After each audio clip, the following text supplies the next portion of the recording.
Selamat pagi Bapak Ibu dan Saudara yang dikasihi oleh Tuhan Yesus Kristus. Berjumpa lagi bersama saya Baptista Sabda Buna dalam acara Pagi Menyapa. Sebelum kita bersama-sama mendengarkan dan merenungkan sabda kebenaran firman Tuhan, mari kita berdoa. Bapa kami yang berkasa, terima kasih atas seluruh berkat dan karya-Mu yang luar biasa dalam kehidupan kami.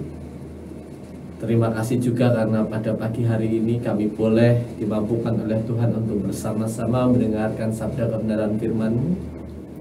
Kami memohon kiranya Roh Kudus ada dalam hati kami, menuntun hati kami, sehingga kami tidak hanya mendengar, tetapi kami dapat melakukannya dalam kehidupan kami sehari-hari. Berkatilah juga hamba-Mu ini yang akan menyampaikan firman-Mu. Kiranya apa yang hamba sampaikan hanya seturut dengan kehendak-Mu.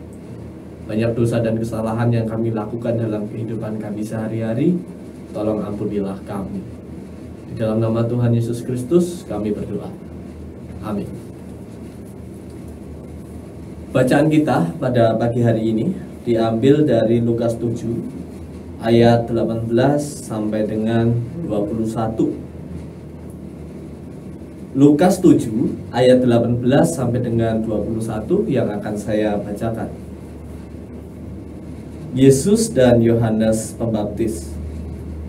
Ketika Yohanes mendapat kabar tentang segala peristiwa itu dari murid-muridnya, ia memanggil 2 orang dari antaranya dan menyuruh mereka bertanya kepada Tuhan, "Engkaukah yang akan datang itu, atau haruskah kami menantikan seorang lain?" Ketika kedua orang itu sampai kepada Yesus, mereka berkata, "Yohanes Pembaptis menyuruh kami bertanya kepadamu, engkaukah yang akan datang itu, atau haruskah kami menantikan seorang lain?"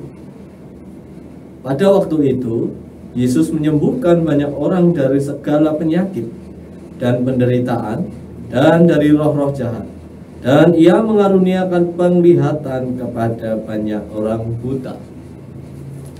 Demikianlah firman Tuhan. Berbahagia setiap orang yang mendengarkan dan melakukan dalam kehidupan kita sehari-hari. Selamat pagi Bapak Ibu dan Saudara yang dikasihi oleh Tuhan Yesus Kristus.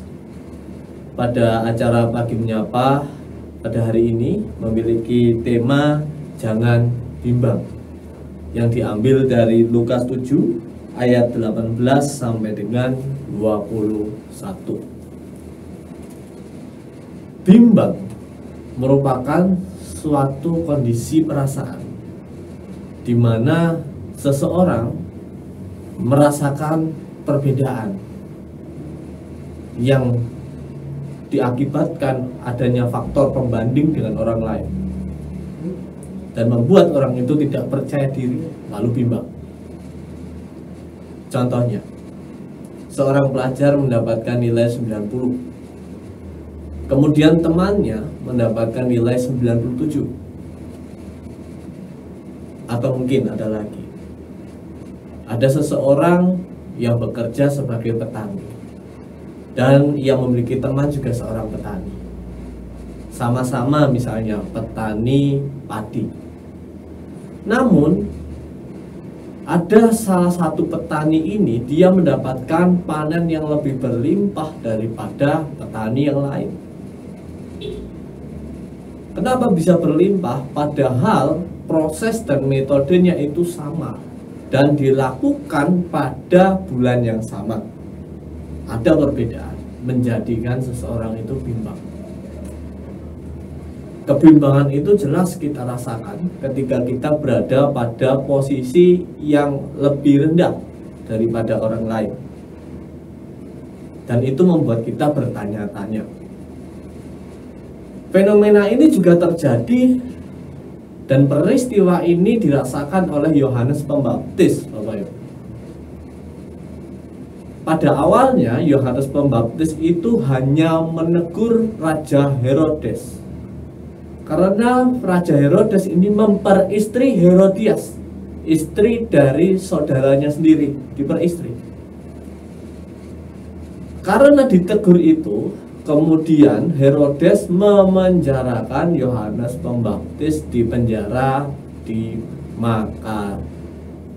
di sebuah daerah yang bernama Makaros. Yohanes Pembaptis di dalam penjara ini menjadi bimbang. Kenapa kok bimbang? Karena ia membandingkan bagaimana nasib yang ia alami dengan nasib nabi yang sebelumnya. Yang ia jadikan pembanding adalah Nabi Elia, Bapak Ibu.